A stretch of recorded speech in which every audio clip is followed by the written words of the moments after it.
Bien, le doy gracias a Dios, primeramente, ¿verdad? Porque permite estar otra vez, después de muchos años aquí con ustedes, y los muros de la ciudad se están levantando, ¿verdad? Yo cuando vine acá me acuerdo que las reuniones eran en aquel lugarcito. Eran poquitos hermanos. Todo esto tenía una lona azul, me acuerdo, cayéndose con lluvia. Y después las reuniones empezaron a hacer de este lado. Ahora veo que ya está todo, pero como nuevo. Y le damos gloria y honra al Señor porque ha usado a Heriberto, a la iglesia, para levantar todo esto, ¿verdad, hermanos? Bien, vamos a compartir un poco de la palabra del Señor. Voy a pedir que abran sus Biblias en el libro de Primera de Reyes, capítulo 12, versículos 26.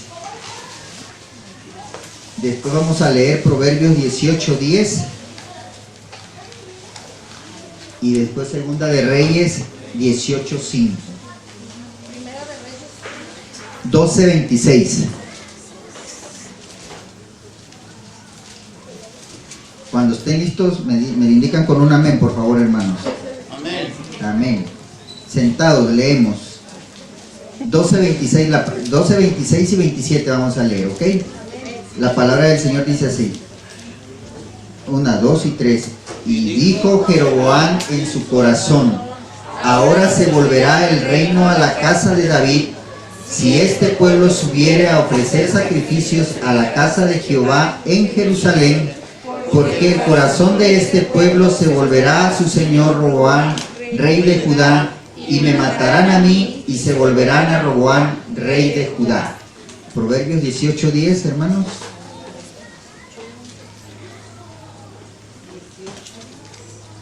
Proverbios 18:10. Amén. Amén. Es un versículo corto. Lo leemos. Dice: torre fuerte es el nombre de Jehová, a él correrá el justo y será levantado. Ahora Segunda de Reyes 18:5.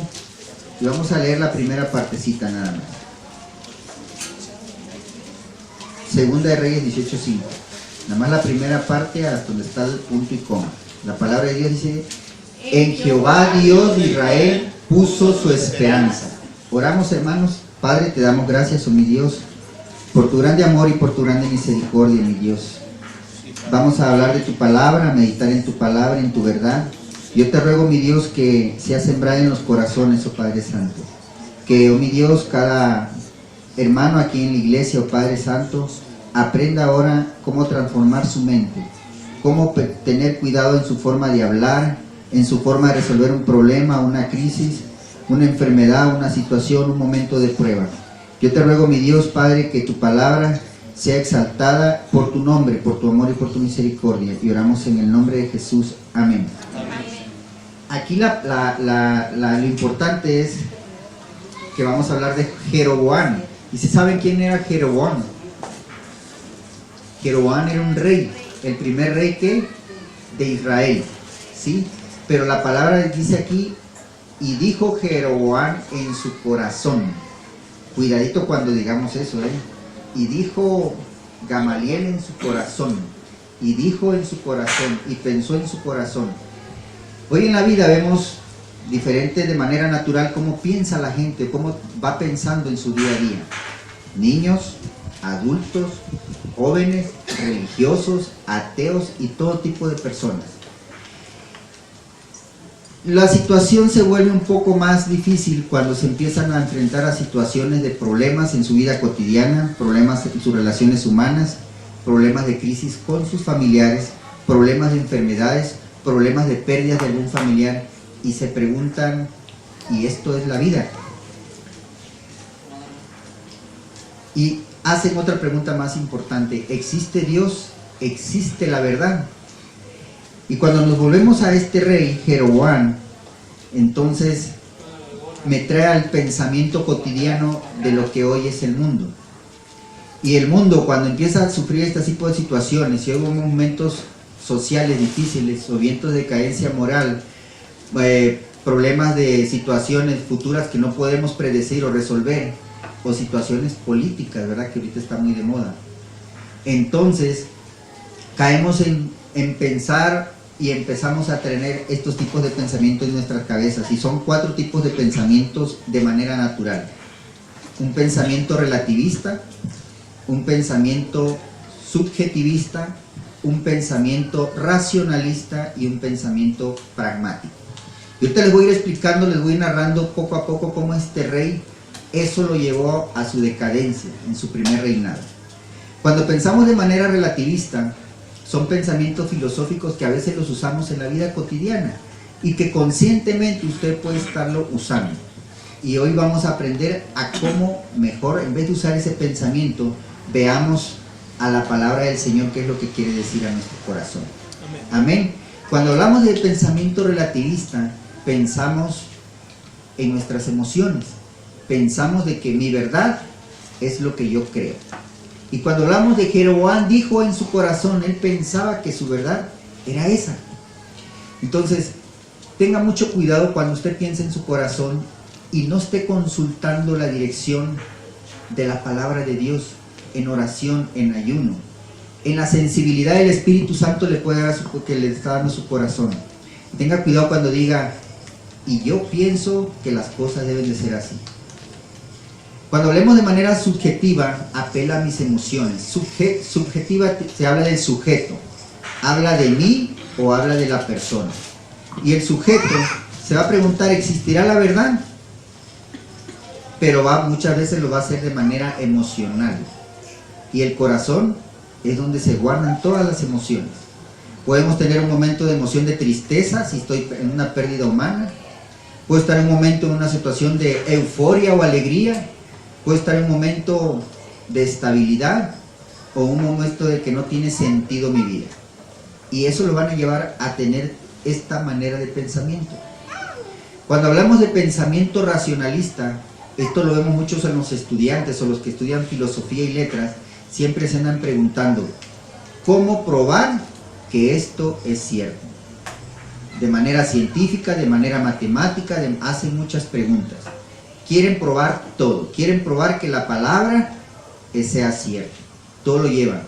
Todas estas 3 formas de pensamientos, siempre existe la pregunta, ¿existe la verdad? Pero cuando hablamos del pensamiento pragmático, cuidado con ese tipo de pensamiento. El pensamiento pragmático no pregunta si existe una verdad. El pensamiento pragmático quiere un resultado. Quiere siempre obtener a dónde quiero llegar. Yo quiero ser un filósofo, yo quiero ser un doctor, yo quiero ser esto y esto y esto. Y vemos en esta vida cotidiana que todos quieren ser, ¿sí? Y quieren llegar a serlo. El tema es el cómo lo llegan a ser. Muchas veces unos roban, otros pisotean gente, como lo vemos en la política. Ahorita todo el mundo se denigra, todo el mundo se echa la fama, la mala, porque no existe la buena. Todo el mundo habla mal de quién, pero quieren llegar a ser. ¿Sí me explico? Ahí no importa, no se están preguntando qué es la verdad. Cuando hablamos en el tema religioso, Jeroboam quería llegar a ser un rey. ¿Sí me explico? Y vemos en este contexto de la palabra del Señor a Jeroboam que pensaba de esta manera. Y dijo Jeroboam en su corazón, ahora se volverá a la casa de David. ¿Por qué pensaba de esta forma? Jeroboam pensaba de esta forma por lo siguiente. Poniéndonos un poquito en antecedente, la palabra del Señor dice que el reino le pertenecía al primer hijo de Salomón, a Roboam. Pero Salomón había pecado, se había casado con muchas esposas. Dios ya había predispuesto que su reino se iba a dividir con su hijo. Llega su hijo al reino y el pueblo llega a través de Jeroboam y le dice, ¿sabes qué? Tu padre nos puso carga pesada, impuestos, labores sociales, etc. Tú, rebájanos la carga. Y le preguntan eso a Roboam.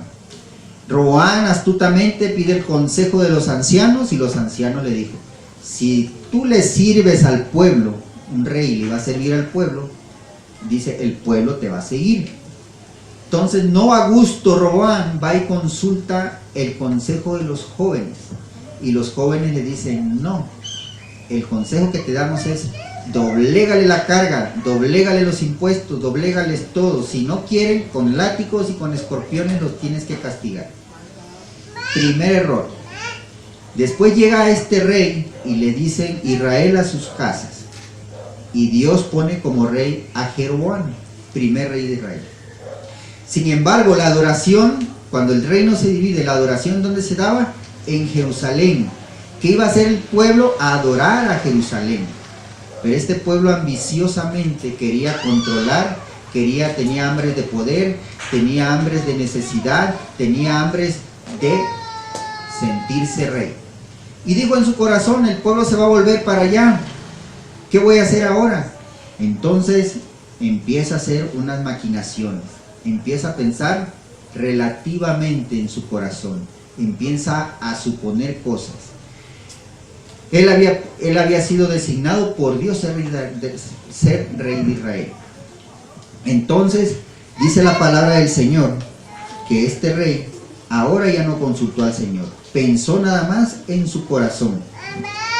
Y empezó a tener esta clase de pensamientos relativistas.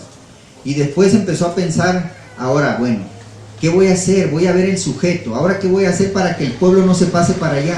Les voy a construir aquí un templo. Y les voy a construir sus imágenes.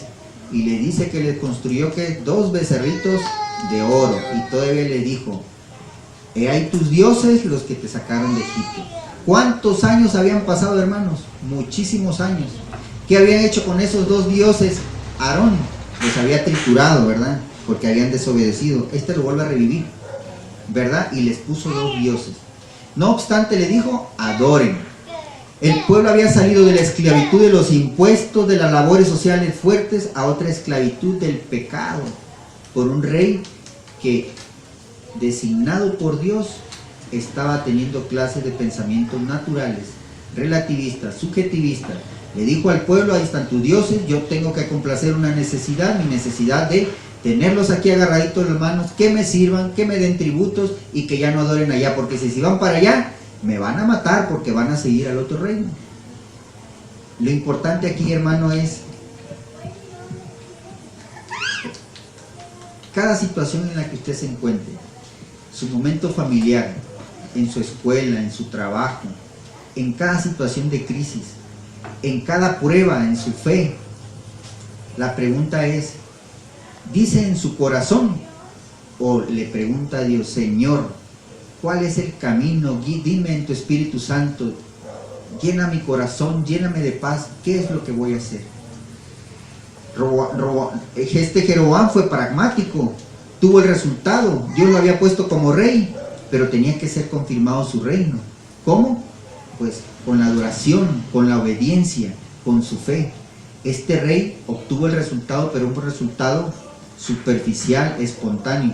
Porque qué triste se ve en que cada reino hizo lo malo como Jeroboam, y hizo más maldad como Jeroboam, más peores pecados que Jeroboam, y así se va la historia bíblica, que los llevó después del pecado de la opresión, del pecado de los impuestos, al pecado de la esclavitud, a un cautiverio, a una dispersión y a una destrucción total del pueblo de Israel. Entonces, hermanos, cuando vemos en esta palabra no podemos seguir las intenciones de nuestro corazón si Dios no nos está hablando en él. Si no pedimos a la palabra, si no venimos en oración, si no venimos en ayuda. Que Dios en su Espíritu Santo nos guíe a través de su palabra, que nos diga: este es el camino. Y que nos diga: ¿qué pensamientos estoy teniendo? ¿Estoy pensando de manera natural o estoy pensando en el Espíritu como Dios quiere que yo haga? ¿Qué dijo Jeroboam? Dice: conscientemente empezamos a tener pensamientos, ¿verdad? A veces decimos: bueno, tengo que tomar una decisión, tengo que irme de la ciudad, o tengo que separarme de casa de mamá o de papá porque ya yo estoy muy grande, dicen los jóvenes actualmente, ya me quiero una independencia, ¿verdad? Ya quiero ser solo, autosuficiente, y ni tan siquiera se consulta la palabra de Dios, no se consulta en oración, no se consulta en una consejería con su pastor o con un anciano de la iglesia. Se toman decisiones a la ligera. Jeroboam dijo Jeroboam en su corazón.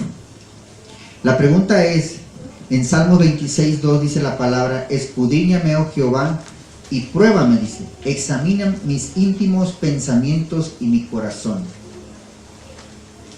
El salmista David se preguntaba, y qué hermoso es saber en el reino de Judá, cuando hizo conforme a David, ¿verdad? ¿Por qué? Porque David dice que pedía la dirección de Dios, pedía que Dios examinara sus pensamientos, que examinara su corazón.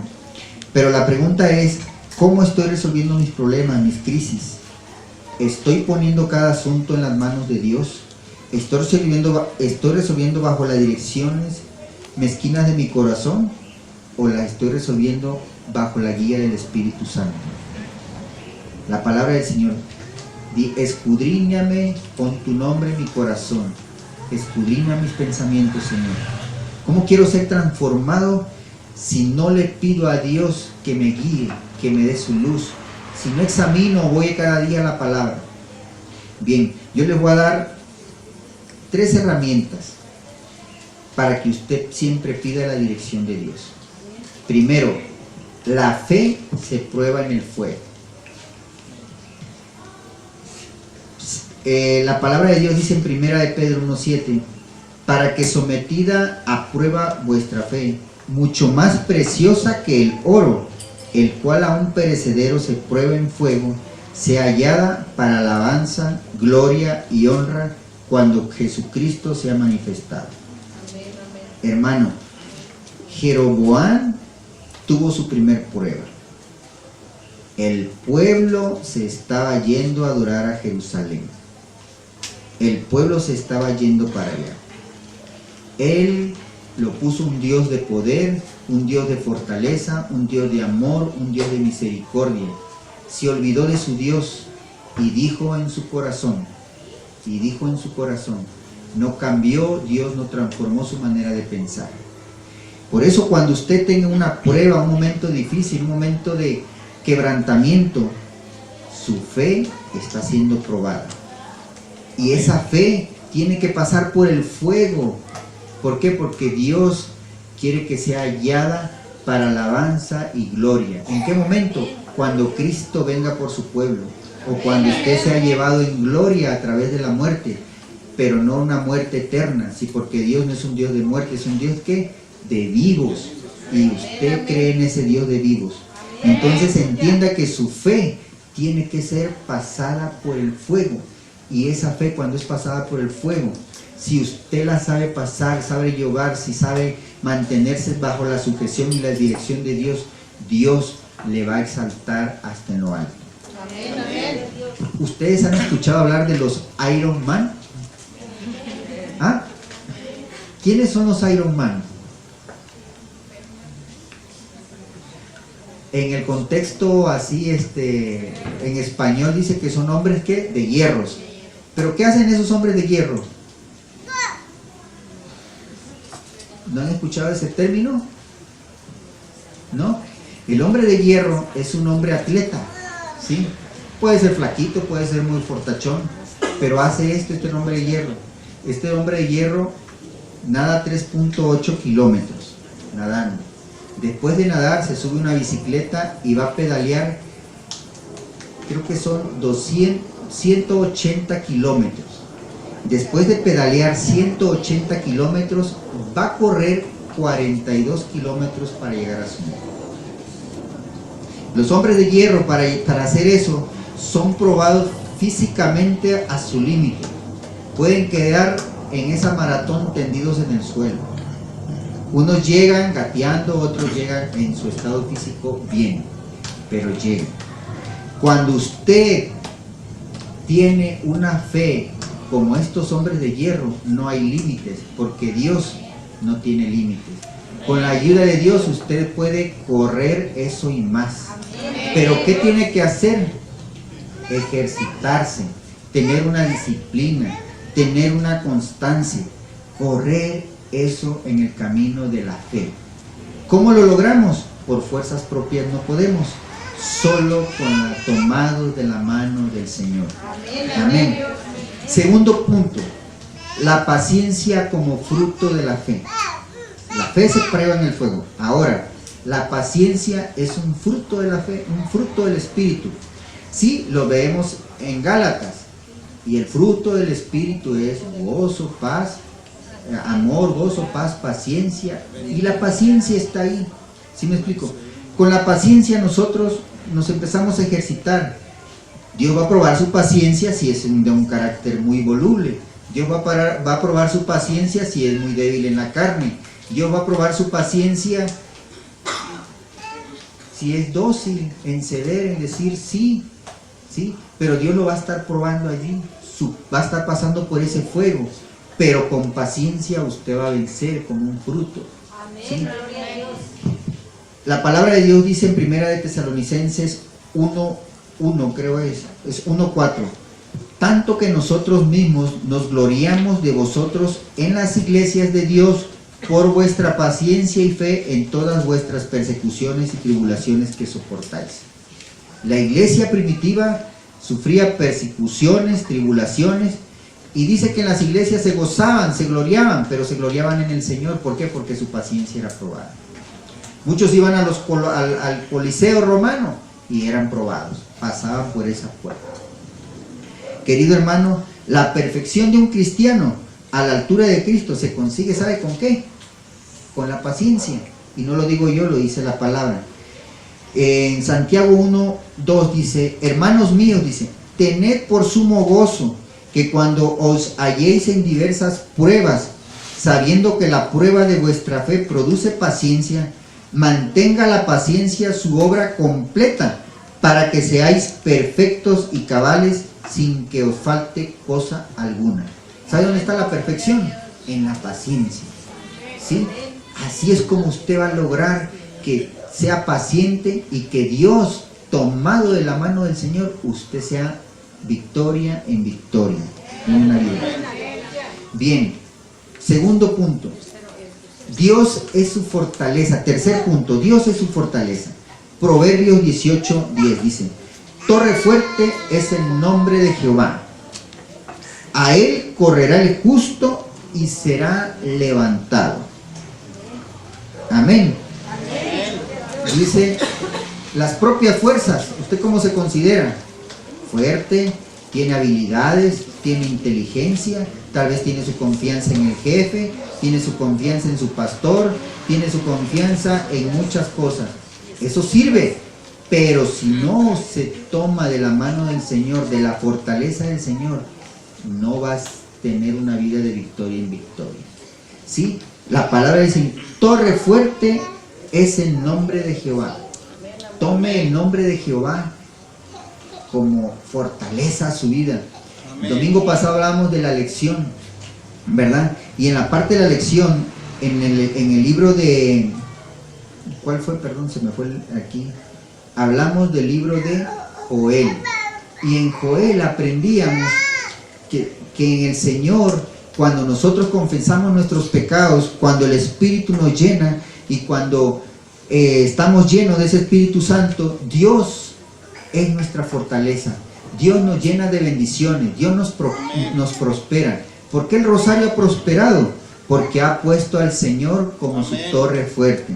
¿Por qué? Porque lo llena de bendición. Yo sé que han venido pruebas difíciles, su paciencia, su fe ha sido probada de ustedes, de los pastores, de la familia pastoral, de toda esta iglesia ha sido probada. Porque el diablo quiere que esto no se levante. El diablo quiere mantenerlo como estaba antes. Pero damos la gloria al Señor, que han tomado como torre fuerte el nombre del Señor. Dice, a él correrá el justo y se lo levantará. Cuando vemos Apocalipsis dice que no había ni un solo justo para abrir, ni desatar, ni mirar, ni leer los sellos. ¿Sí? Pero dice, el león, el de la tribu de Judá, ha vencido. Y nos ha vencido y nos ha levantado de todo linaje, pueblo, lengua y nación. Y dice los 24 ancianos y dijo, ahí está, él puede abrirlos y puede desatar los sellos. A él correrá el justo. Mucho tiempo estaba predispuesto que nada más un justo nos liberaría y nos haría justicia. Somos justificados por la sangre de Jesucristo. ¿Sí me explico? Nosotros corremos. Él se levantó de la muerte con poder y gloria y Él está sentado en donde, a la diestra del trono del Señor. Y está abogando por nosotros. Y dice, ¿Él pecó? No, yo no le reconozco. ¿Por qué? Porque yo lo hago justo. Pero debe tener la convicción de usted de seguirle de pensamiento, transformar su mente. No pensar cuando le convenga de manera relativista, pensar en mi corazón, esto me conviene, esto es mi verdad. Pensar en el sujeto, no, yo tengo que satisfacer este orgullo y tengo que controlar, dejo de mano a Dios, no lo consulto. Quiero conseguir este resultado como Jeroboam, quiero consolidar mi rey. Pues voy ahorita, no importa que le haga daño aquí a mi prójimo, voy a conseguirlo. Jeroboam actuó de esta manera. El quinto punto es,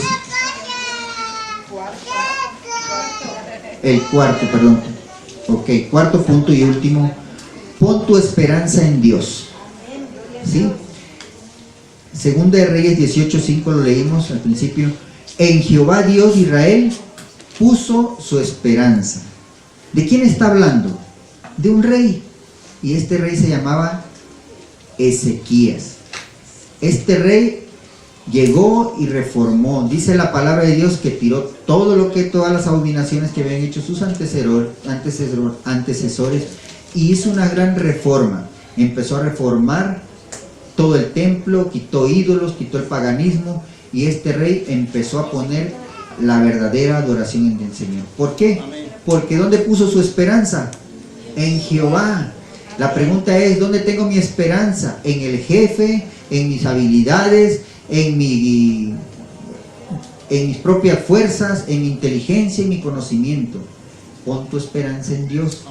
Y pon todos esos dones que Dios te ha dado para que tú los hagas multiplicar. Pon tu esperanza en Dios. Primera de Pedro 1:2 dice que según su grande misericordia nos hizo renacer para una esperanza que viva por la resurrección de Jesucristo de los muertos. Cristo hoy nos ha dado más bendición todavía. Aparte de las bendiciones que podamos ver terrenales, en el vestido, en la economía, Dios nos ha dado la esperanza que no debemos de perder. Esperanza de vida eterna. ¿Por qué? Porque Él resucitó de los muertos, hermanos. Toda vida llena del amor de Cristo en el corazón es una vida llena de bendición. ¿Sabe qué? Usted siempre va a tener paz y va a tener gozo en su corazón. Y eso solo Cristo lo hace en su vida. Por eso yo creo que aquí, cuando llega uno a la alabanza, es diferente, hermanos. Se siente la presencia, aplaude, cantan, danzan, bailan. Entonces esto atrae, porque el amor de Dios dice que nos da la bendición para alabanza y gloria de su nombre. ¿Sí? Nosotros le alabamos cuando tenemos a Cristo en el corazón. La pregunta es, yo no sé cómo vengas ahorita en tu vida, qué problemas traías, cómo está pensando ahorita tu cabecita. ¿Sí? Pregúntate en qué el Señor tiene que escudriñar tu corazón. Tal vez has vencido batallas o pruebas en la vida cotidiana. Yo puedo contarle de muchas cosas en las cuales mi fe ha sido probada y le he fallado al Señor. ¿Sí? Cuando veía este mensaje y cuando veía yo a Jeroboam que pecó de esta manera, pensando en sus propias fuerzas y teniendo pensamientos naturales de este mundo, filosóficos, y resolviendo de esa manera, dije, oh Señor, qué grande eres, porque tú puedes transformar nuestra forma de pensar, buscar siempre tu palabra, buscar siempre tu verdad, buscar tu dirección, buscar que tú me llenes de tu Espíritu Santo y me des la sensibilidad en mi corazón. Este año estamos ayunando y el ayuno, dice, tiene un propósito, no doblegar las manos del Señor. El ayuno nos pone en el Espíritu con el Señor, nos pone en dirección con Él. Vencemos toda barrera, toda enfermedad, toda tentación es vencida. ¿Por qué? Porque el Señor nos da la victoria, estamos en el Espíritu. Todo corazón y toda enfermedad es quitada. ¿Por qué? Porque todo el que cree le es posible. Y el que cree, todo le es posible. Los enfermos son sanados, los problemas son quitados. Muchas adversidades que el enemigo pone a nuestra vida son quitadas. ¿Por qué? Porque el que cree todo le es posible. ¿Sabe que uno de los pecados más horribles es, y por las cuales el hombre no se va? Porque es incrédulo. Apocalipsis lo dice. Dentro están los fornicarios, los adúlteros y muchos, y los borrachos, y muchas cosas más. La incredulidad, hermanos.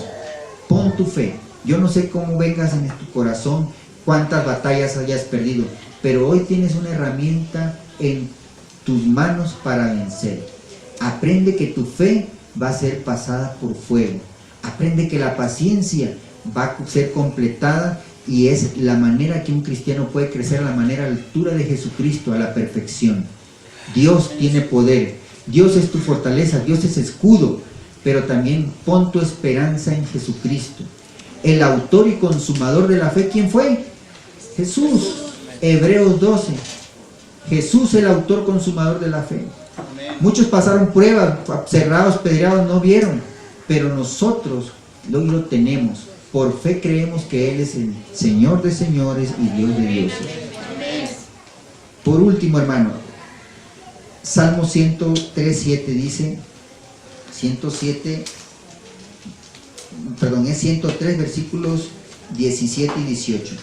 Mas la misericordia de Jehová es desde la eternidad hasta la eternidad sobre los que le temen, dice, y su justicia sobre los hijos de los hijos, sobre los que guardan su pacto y los que se acuerdan de sus mandamientos para ponerlos por obra. Dos cosas que aprendemos. La misericordia de Dios es eterna. Nos ha alcanzado por amor de Jesucristo. Pero también hay una justicia. Justicia que Cristo va a venir cuando venga por su pueblo. Y esta justicia va a ser para el pueblo que guarda sus mandamientos. O sea, es su palabra. Lo que les acabo de decir. Tienen que venir a su palabra. Yo no sé cuánto lean el día. Yo les hablaba de los hombres de hierro. Estas personas tienen disciplinas. Corren, se preparan, miren cada gramo de arroz o de frijol que se comen, de carne, tienen esa disciplina, se ejercitan todos los días. ¿Usted cuánto lee su Biblia? ¿Cuánto le ora al Señor? ¿Cuánto le ayuna? ¿Cuánto le lava? ¿Y cuánto da para el Señor? Una de las cosas o las virtudes de un cristiano es que ora, ayuna, y cuando da más de lo que tiene. ¿Por qué? Porque Dios es el que provee toda necesidad física, espiritual, emocional. Amén, hermanos. Amén. La pregunta es, ¿cómo está tu corazón? ¿Cómo estás pensando? Si traes algún problema, piénsalo bien, pon a Dios en tu corazón, analízalo y pídele a Dios, Señor, no permites que yo piense en mi corazón, permite que este problema yo lo ponga en tus manos. Dame la sabiduría, dame de tu gracia, dame de tu amor. Y si no estás haciendo ninguna de estas cosas, yo te invito a que empieces a probar y empieces a convertirte en un hombre de hierro, pero en la fe. Y es muy sencillo de hacerlo. Levántate cada mañana, antes de hacer cualquier cosa en tu vida cotidiana, antes de que empieces con los arreglos de los niños, a arreglarte para el trabajo, a preparar el desayuno, tómate una media hora antes y pídele al Señor, Señor, gracias por este día, alabo tu nombre. Bendice el día, bendice a tus hijos, bendice tu trabajo, bendice tus labores. Léele, cántale al Señor.